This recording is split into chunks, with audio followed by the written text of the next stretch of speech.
Howdy, Shasta College, Humanities 2.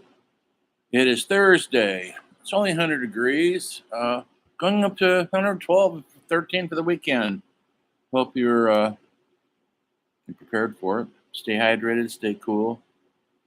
Um, that's the update on the weather report. Today we're talking about music. That's this whole week is music. Maybe you've seen some of the documentaries I asked you to watch. They're in modules, and I did assign the paper, the next essay on music. You have a choice of some musicians who I'm going to talk about right now. Um, do you like classical music? Do you like folk music? Jazz, blues, rock and roll, punk, grunge, hip hop? What's your what's your music like? Do you not listen to music? Why? Music is universal. Everybody hears it. You might not understand the language, but we hear the sound it makes, and it connects us to a bigger picture out there in the world. Um, Hopefully, during the Renaissance, it's in your book. I asked you to read some chapters in the book. Um, Talk about Mozart. Maybe you've heard of him. Um, he was a prodigy. Supposedly, he was writing music at 4 years old, conducting symphonies at 8 or something crazy. He made an indelible mark on music with limited technology. There was no such thing as recording equipment, electronic instruments. It was all you had to be there to hear him actually play in person. And if you weren't there in that part of the country, you didn't get to see it or hear from him. But yet it resonated out into the world through word of mouth and through the fact that people were changed for the better. It elevates you listening to music. When people say, "Oh, music will change you," I believe that's true. It elevates you to, it connects you to the rest of the human race.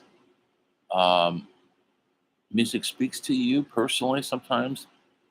Some of my favorite musicians, I feel like they're singing those songs literally from me. They were from the Beatles to the Stones to Hendrix to the Velvet Underground, punk rock, Clash, Patti Smith, REM, through Nirvana, um, and the whole grunge scene, which is the last real big phenomenon in rock and roll we've had in this country. Now seems to have gone back. The pendulum, maybe your Taylor Swift, Harry Styles, Rihanna, Beyonce. That's what's popular now. That's in pop culture. Why is it popular? What do you think is popular? What are they saying? Are they saying anything different than the blues artist in 1930 was saying? It's all the same story. We're all looking for love. We're faced with unrequited love, which means, you don't know what that fancy word means. It means love that isn't given back. We're looking at the world around us, social structure that we live in. You could write a protest song like Buffalo Springfield and For What It's Worth, or Woody Guthrie and This Land Is Your Land. Yeah, somebody wrote that. You're used to hearing it now, but a human being wrote that, Woody Guthrie. Uh, Listen to those lyrics. Don't take them lightly. He sang that during the Depression, and he was put in jail a lot for singing the truth. He was always out for the working man, miners, farmers, and against management and the exploiters. Mozart, yeah, I signed a a documentary on him there. So do watch it.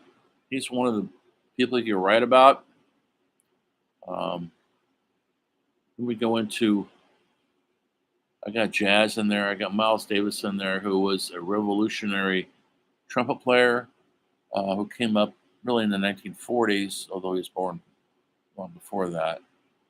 And he brought a sensibility to jazz, which is an improvisation music of the highest order. You got to really know your instrument and music structure to be able to perform that sort of stuff or come up with it. And he had he did some milestone records in the 50s when blacks were still segregated in the South, and there was Jim Crow in the country still. Jim Crow is a law that they put in effect that you can hang a black person for simply looking at a white woman. And that law was in effect up until the 1970s in certain parts of the country. And you know where they are, the South, Texas, all those good places. He brought a sensibility to jazz that it took it from dance band music like Duke Ellington and Count Basie to more of a intellectual, artistic place for deep thinkers, people who read books, people who maybe smoke a little weed, and they still want to connect with each other somehow, white people and black people. And he made half a dozen albums, from Sketches to Spain, Bertha Cool, that people are still listening to this very day. It resonates.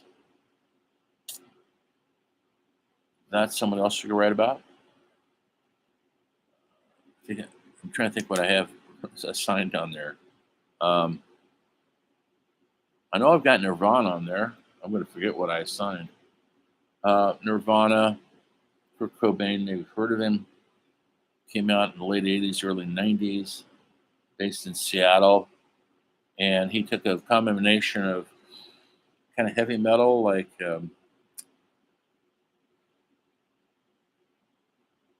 Black Sabbath to AC/DC, and he mixed it with punk from people like the Sex Pistols and the Clash. And it's with some Beatles thrown in there. He's very melodic. People are related to it, and his lyrics are very angry because there's a lot to be angry about in the world, and he was singing about that. He was a damaged person, drug addict, never really fit into the world, and killed himself with a shotgun blast to the head at 27 years old, thus ending a brief career of one of the greatest rock and roll bands in the world, Nirvana. Other bands up in the Seattle area like Soundgarden and Alice in Chains followed suit. And guess where they are now? The lead singer died of an overdose. Lead singer of Soundgarden hung himself. It's hard to believe. Suicide follows drug addiction. And if you listen to the lyrics of their songs, these weren't happy people, although they're adulated, they're making good livings. Something was still missing. Something still was missing, and they were lost.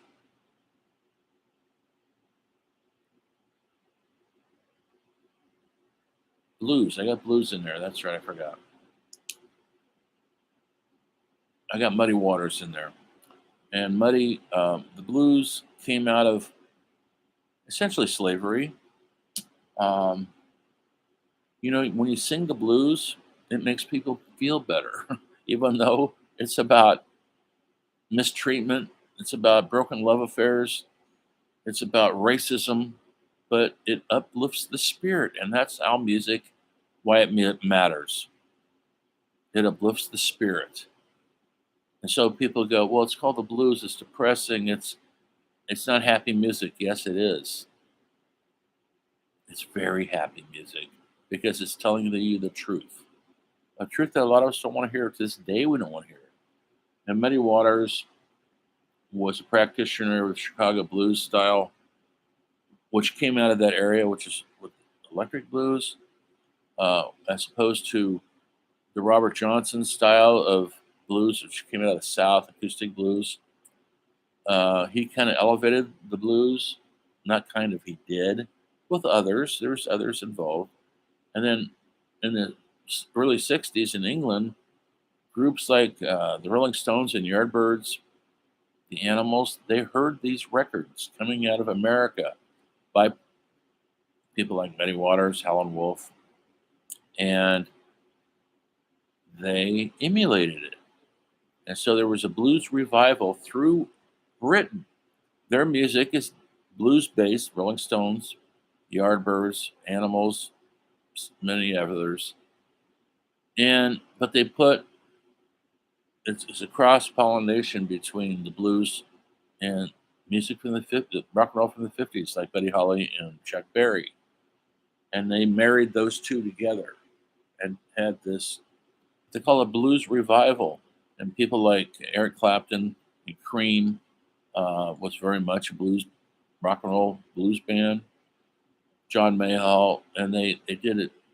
They took the genre of the blues, infused it with rock and roll, and made it this entirely new thing. And then later on, practitioners like Stevie Ray Vaughan and so many others just took it over. Um, the blues is deeply embedded in American culture, especially it's in American music, as is jazz, whereas the classical music of Mozart is not. Um,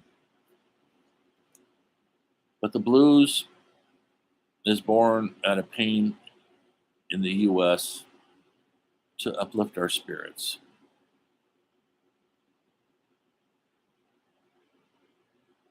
It's funny, I cannot think of the fifth writer I put up there. Why can't I think of it? Anyway, music in my life, I'll bore you guys with a personal story now. It started very young. I don't know why. I was there when the Beatles first came out, and Rolling Stones, and the Kinks, and everybody else, Yardbirds, and it struck a chord in me here in America. These British rock bands, but then we had our own rock bands too, like the Beach Boys, which was never my favorite. They're a little too happy and clean. I like the dirty sounds of the Yardbirds or the Animals, the Kinks. I like the British sensibility, but in our country, we had American bands that were kind of based on the English sound, like Paul Revere and the Raiders, believe it or not, and the Beau Brummels. They were essentially emulating that British sound.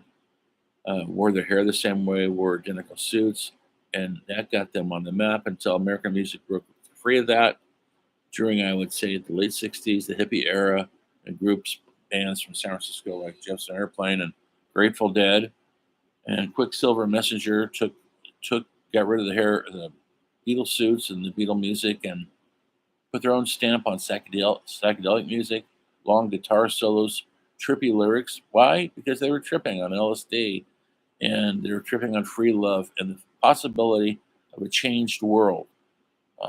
Vietnam War was raging. There was a lot to escape to in music. And so places like New York and Detroit, which had the Stooges and MC5, um, were beds of rebellion against what was going on with the older generation. LA had the Doors and the Byrds, and that was a rebellion against essentially a generation that they felt didn't understand them. They didn't. We didn't understand them. They didn't understand us. And then these scenes broke out and it became very big. LA became the Laurel Canyon scene with people like Joni Mitchell, Crosby, Stills, Nash and Young, living up in your Laurel Canyon. If you know LA, you know what I'm talking about. It's a beautiful street. And in those days, those houses were cheap. And they all got together up there and they're all playing their acoustic guitars and smoking the reefer and wandering the mountaintops naked. Yes, having a lot of sex, I hope. And they created a whole new music scene, what they call the LA sound, soft rock of the Eagles, America, Joni Mitchell, Crosby, Stills, Nash and Young, many, many others. Buffalo Springfield was in there too, to a certain extent. They morphed into Crosby, Stills, and then there was the Monkees on the TV show, which was a revolution. Yeah. So anyway, music had these pockets in the Bay Area, and then later on up in Seattle in the '90s, Minneapolis in the '80s, which came out with bands like Replacements and Husker Du and uh, 7 Year Bitch. They all came out of that era. And there would be alternative music, college radio music, and at one time, college radio was what kept these bands alive. They don't have much of that anymore, but campuses from Berkeley to NYU had their own radio stations, and they would play this music, and that's how they got their audience. So they got the word out there through the college radio. You knew if you were listening to college radio, kindred spirits were listening to that same type of music, and you're going to listen to music that connected you to them. Um, and of course, in the '70s, the heavy scene of what they call heavy metal, uh, with Black Sabbath and uh, Led Zeppelin and so many others came through there. Uh, it was a heavier sound, a darker sound. Some say satanic sound. Ozzy was always preaching the devil. He was, and if you listen to some of Led Zeppelin's work, they were too. Um, and then during the late '70s, disco music just knocked everything out off the radio, and then we had Casey, the Sunshine Band, and John Travolta in Dancing to the Bee Gees and Saturday Night Live Fever. For about 3 years, 2 years, disco took over everything, and it was fueled by people wanting to dance. They didn't want to think about heavy topics. They were tired of these heavy bands and somebody trying to tell them a message. There's message in disco is to have fun, and to have fun. It took a lot of cocaine and a lot of deviant behavior, and they were kind of free for a while. Places like Studio 54 in New York thrived. And then punk rock came in from New York City with Ramones and Talking Heads and Patti Smith, um, Talking Heads. Um, and then in England, you had the Sex Pistols, the Slits, the Raincoats, the Clash. People got on board.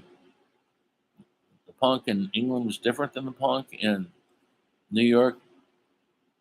In England, it was more about class system, a lot of politics, which we don't have that much in this country. At least that's not what fueled punk in this country. Mostly, they were they were trying to change it back to real music, get away from music, what they called progressive music, which was played by bands like Yes, who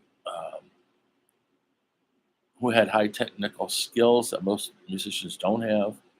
Punk is three chords, three bar chords, and a drum beat, and a short, sharp song like they had in the '50s.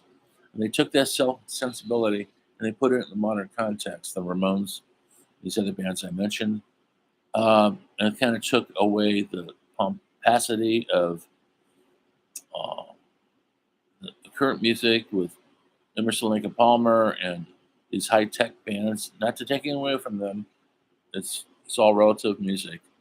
And then disco came in, and the punk knocked that out. Thank you, punk.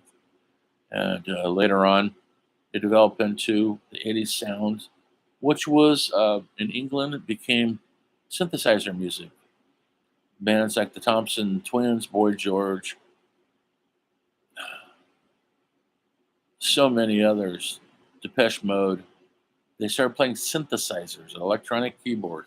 They got rid of the guitar, and you know, and it became a whole nother genre of music. It became hugely popular. These bands are still touring. Depeche Mode is still out there. Susie, and the Banshees is went on tour this year. The Cure is still out there. These are bands, Psychedelic Furs. These are bands from that era, and they fall into different categories of post-punk or romantic punk or goth. But it's all authentic music. You either relate to it or you don't. And there's a style to it. You know what goth girls look like? Look at Wednesday Adams from the Adams Family. There's a goth. Um, they were singing about what people thought was sad music, depressing thoughts. If you saw the series Wednesday, you know what I'm talking about. But I totally related to Wednesday. She was my girl. Anyway, I highly recommend you watch this series if you didn't see it already. Anyway, so that's the music we're talking about this week. Write these papers, put your own stamp on it. I want you to listen when you write. If you're going to write about Miles Davis, listen to it. Listen to a couple tracks. It's all out there. It's all out there. From you could download it, you can watch it on YouTube for free. Mozart's out there. All this stuff is out there. And why does it still resonate after hundreds and hundreds of years? Because music matters. I'll see you guys next time when we talk about literature. Have a good weekend.